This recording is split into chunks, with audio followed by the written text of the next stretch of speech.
Duck says don't. Duck lived on Goose's pond. It was a beautiful pond. The water was clear and sparkly. The sun shone, and everyone was happy.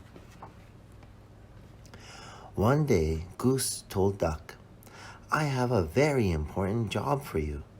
I'm going on holiday, and I want you to look after the pond while I'm away."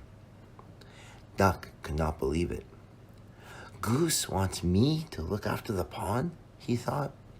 "I'm in charge." "Goose, I'll do my very best," he promised. The next day, Duck was up early watching over his beautiful pond. Suddenly, he spotted the dragonflies racing. "Stop that," he quacked. "I'm in charge of this pond, and you should not be buzzing about all over it." "We're flying, Duck," said the dragonflies in surprise. "That's what we do." "Not here you don't," said Duck. That's told them, he thought.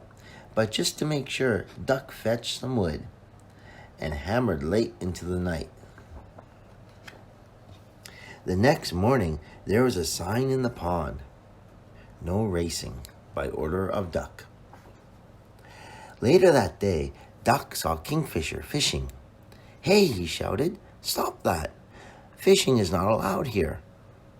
"Then where can I fish?" said Kingfisher sadly. "Somewhere else," snapped Duck, and he waddled off with his bottom in the air.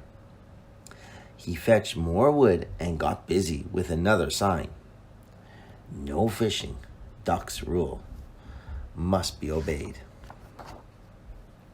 Duck was just having a little nap when the frogs dived into the water. Splash! "Frogs!" Duck yelled. "What do you think you're doing? Diving is forbidden." "Forbidden?" said the frogs angrily. "Says who?" "Says me," snapped Duck. Duck in charge of the pond. So get out right now." Soon, there were signs up everywhere. No diving, no splashing, no running, no racing, no fishing, no jumping, no swimming. Duck sat down happily. Peace at last, he thought, but he couldn't settle. He looked at his perfect pond. The sun was shining, the air was still, and there was not a splash, buzz, or plop to be heard. In fact, there was nothing to be heard. It was much too quiet. "Where is everyone?" wailed Duck. "What have I done?" He jumped up in a panic and flew off to find his friends. As Duck reached the meadow, he saw them playing together. "This is fun," buzzed the dragonflies. "No bossy duck telling us off," croaked the frogs. A tear fell down Duck's cheek. With a heavy heart, he turned around and waddled back to Goose's pond. The friends were snoozing in the afternoon sun when they heard the hammering coming from the pond. "Can you believe it?" muttered the frogs. "That Duck is putting up more signs." The banging went on deep into the night. Next morning, there was an enormous sign in the meadow: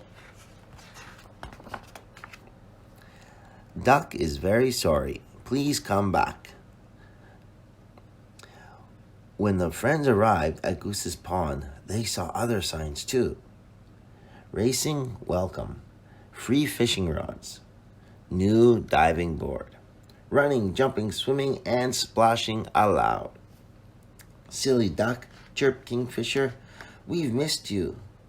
"Even though you were very bossy," chuckled the frogs. When Goose came back from holiday, she said, "Duck, you've done a grand job. I'll leave you in charge next time." "No, thank you, Goose," Duck laughed. "Being in charge is much too hard." And from that day on, Goose's pond was the happiest pond in the world, and Duck never said another bossy word.